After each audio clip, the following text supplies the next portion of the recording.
Hello everybody, this is Shady here, and for today's video I want to talk about 5 obscure JRPGs I'd like to see get remasters. And obviously the reason why I want to do this video is obviously, nowadays we're getting a lot of these remasters of classic games. We got Square Enix doing the 2D HD games, things like Dragon Quest III, bloody Live Alive, all of these ones, and we've got the Luna HD collection coming this year. We just had Tales of Grace F release. There's so many of these games out there, and we are in the era where these classic JRPGs are coming out. Suikoden 1 and 2 is another one, to give another example. Basically, I feel like this is actually, it's kind of plausible, and I just think these would be the best ones to bring forward because, the main thing is I'm going to use the Luna HD collection as a great example. That was a game that was, not released in every region, really rare, released on very kind of old hardware, like the, Sega CD, PlayStation, things like that. So very expensive to get hold of for people, or like we said, just not released in our regions whatsoever, like over here in the PAL territories. We had a real problem with that back in the day, actually getting games here, compared to other regions. You're lucky to get some of these games in North America, let alone here, so yeah. But yeah, today I want to talk about 5 obscure JRPGs I'd like to see get the remaster treatment. Yeah, and obviously, I'm going to start off with probably the most obscure game in the list. One that, is only playable because of a fan translation, and that is Tale of the Rudra, or sorry, Treasure of the Rudra. I should probably get it right, shouldn't I? And what is Treasure of the Rudra? So essentially, obviously, this was a game released for the Super Nintendo. And obviously, as you know, Square Enix, or Squaresoft at the time, were one of the biggest supporters of the Super Nintendo. Basically, one of the main reasons why it was like the golden age of JRPGs and like one of the best JRPG systems. And they're basically, this was essentially the final one that they made for the Super Nintendo. And obviously because of that, they just didn't bother bringing it over here. Didn't even get translated. Like I said, we had to have Aeon Genesis do a fan translation, a good one that you can play, it's available. But obviously not everyone wants to mess about with emulation, and obviously it isn't an official translation, so it would just be great to have it over here, obviously in the 2D HD style. And the reason why it would be great, this is a really interesting JRPG because it's set in the distant future, essentially. The world is polluted and only has 15 days left before the end. And essentially, you can play as 3 different characters, different campaigns essentially. You select one of them and go through it, and you basically see their different approaches to trying to solve that problem. So it's a really cool game, very innovative at the time. There wasn't a lot of JRPGs or games in general that allowed you to have multiple different playthroughs. Like, that's kind of insane. So yeah, if a game like Live Alive is going to get a port, then I think, this game deserves it. Yeah, I've always wanted to try this game out, and I'd love to just have it available on the newer systems. It'd be great. I think this is one of those games that could eventually become kind of a cult classic sort of thing. And next up is another game that I haven't played, but always wanted to. So back in the Nintendo Wii generation, there tended to be a lot of games, really awesome Wii games, that we just never got over here. But what's really weird about this one is this one actually got a North American release, but for some reason they just didn't want to release it in the PAL areas. And what I'm talking about is Arc Rise Fantasia. So yeah, this is from what I've heard, it's not like the most amazing game, but it's better than a lot of people say. You're playing as this mercenary, there's war and factions, and you're essentially, it's a very standard story, but it was done by if I'm correct, it was the scenario writer of the Tales games, and a lot of those people kind of came together, and it's kind of has a very similar feel to that game, has a really cool anime art style. But I just think it'd be really cool because I always wanted to try this game out. It was during the PS3 360 era, there wasn't a lot of the more traditional JRPGs available, and this was a really cool one. Kind of a comfort food sort of game, I guess you can call it that. Yeah, so it would just be so cool if we got that over here. And yeah, hopefully it does happen. Yeah, obviously, next up, one that I actually have a copy of, this would be a really cool one, at number 3.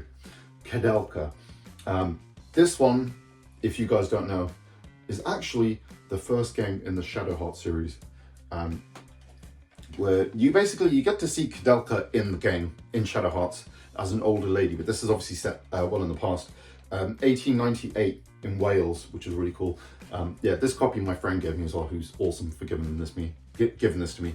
But yeah, what makes this game cool is it's a turn-based JRPG that's heavily inspired by like gothic horror and survival horror games. So it's like you're in a mansion, you got like tank controls, fixed camera angles, all of that like Resident Evil goodness, kind of alone in the dark stuff. But it's actually a turn-based RPG. And yeah, it's a really cool one as well. The thing with this game is obviously, like I said, it's only available on the PS1, bit more up there in price, very hard for people to get hold of. So it'd be so cool if we can get this out there. And you know, hopefully it could kind of spark interest in the Shadow Hearts game. We can get all of those games, the 3 games, kind of ported. Another reason why I'd like this is obviously because I think it's called Penny Dreadful, which was the spiritual successor to Shadow Hearts. Has a lot of issues. I think it was a Kickstarter game, but it can't get a publisher, so unfortunately, who knows if we're ever going to get that out. But I'd love to just see this instead. You know, it'd be so awesome. Yeah, at number 2, this is a really interesting one. So yeah, this is Enchanted Arms. I've spoken about this a few times. Sorry, the disc has come out for some reason. Yeah, this is a really interesting JRPG. So this was actually the first JRPG released for the Xbox 360. It was also released for PS3 as well. And this game, essentially, you're playing as this guy called Otsuma. There's these things called golems and devil golems. Devil golems are like these demons. We're playing as him and a group of friends who are at this kind of magic academy at a school. Otsuma is like this complete idiot. But yeah, essentially what happens is they unleash the Ice Queen, you can kind of see back there, who's just like really powerful devil golem. And she takes his best friend as well as like her kind of slave person to fight alongside her, because I think he's got like really good magical powers. And essentially we're playing as Otsuma and his group of friends trying to defeat her essentially. And what's really cool about this game, it has a few interesting things that, you know, because the story-wise is kind of just okay-ish, but there's like a lot of little things that make it awesome. First of all, it has this amazing bad voice acting, kind of like original Resident Evil, or like, you know, The Room or something like that, or, you know, Troll 2, that level of bad voice acting, but like really good voice actors doing it, which is the strangest part. And it has this like incredible battle system that's grid-based, and you kind of, it's still a turn-based combat system. You both have each side, but you have I think it's a 3x3 grid or something like that, and you can move around, and you have moves that hit certain parts of the grid on the opposite side. Very interesting battle system. And then on top of that, one of the coolest parts, it's a mon game, or a monster game. So essentially, you can have monsters fighting alongside you, somewhat like a Shin Megami Tensei sort of thing, and then you can create them. They're called just the regular golems, or just golems. And you're able to have them fight alongside you. They have different elements, similar to like a Pokemon. And obviously all the characters are different elements. And you can have like normal party members. I think it's just a party of 3 you have. So you can just have like a mix between human and golem characters. I think you can even just have all golems if you prefer as well. And yeah, obviously, what's really cool about this game is it is backwards compatible, this version, on the Xbox 360, but unfortunately the digital version's been taken down from the store. So, I mean, you can play it on Xbox One or Series systems as well. Obviously the PS3 version is only available on PS3. There was also an online feature in this game where you could fight each other's golems, which was cool. The PS3 version removed that, but added extra golems, which is really cool. And obviously, the most awesome part about this, I forgot to mention, it's also made by From Software. This is one From Software actually used to make like really weird, interesting games. And yeah, it was like one of the best times. Amazing game, needs a remaster. Yeah, just do it, it's awesome. And last, I think number 1, probably my most wanted, is The Last Story. You guys probably don't even know what this game is. I'm sure, Wii fans would know this. So there was this thing, I'm going to explain, there's a little bit of explanation, okay? So there was this thing called Project Rainfall, which essentially, it was 3 JRPGs stuck in Japan.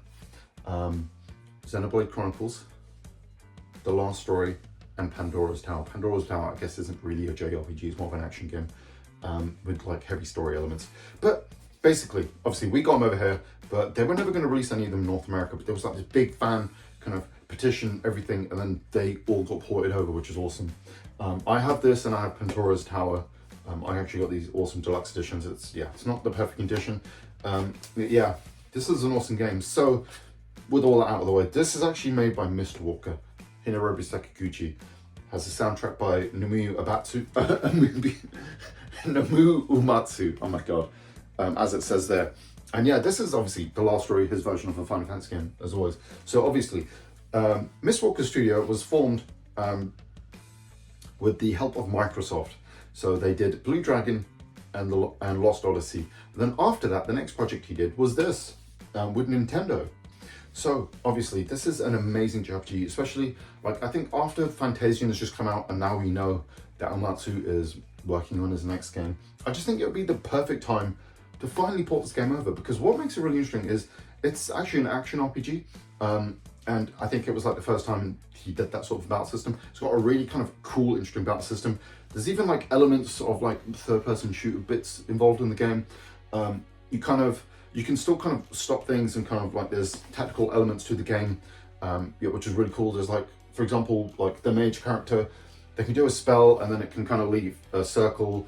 And then if you're in that circle, then you can do like the elemental damage of it, for example. Yeah, it's just a really cool game. You're basically, from what I remember, you're playing as like these mercenary characters. The main guy's called Zale, who's there. And obviously he meets a princess and there's the whole love story stuff. Uematsu tells he tells simple stories, but with well-defined, written characters. And that's basically what you expect. And obviously, yeah, for a Wii game, actually looks amazing as well. Soundtrack's incredible because it's Uematsu, obviously. And yeah, this is just a game that absolutely needs to be ported. It's just such a shame that this game is stuck on the Wii, like Arkwest Fantasia as well.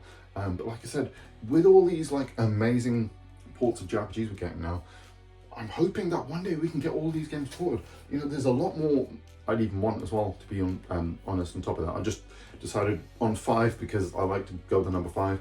But yeah, I just hope that we get ports of these games one day, and just keep these JRPG remasters and remakes coming, because they're awesome. We are living in the best timeline as JRPG fans. It really, to me, it feels like we are back in that golden era now, where some of the best games are these Japanese RPGs. If you guys remember during the PS3 360 era, when we moved into the HD era, there was this insistence of graphics having to be more kind of like high fidelity and all this and that and the other, and like Japanese companies just didn't really adapt to that as well, and they moved over to like handheld systems like the DS and the PSP. But obviously, as time's gone on, I think people they don't necessarily care about the most up-to-date graphics. So you can easily just release like a 2D game like a Sea of Stars or a Chained Echoes, and it will do well. Like, I think people nowadays are more accepting of like obscure kind of interesting games because of the whole indie scene and everything. So yeah, I just hope we see these games one day. Yeah, but yeah, that's pretty much everything I have to say anyway. As always, guys, thanks for watching, and I'll catch you in the next one.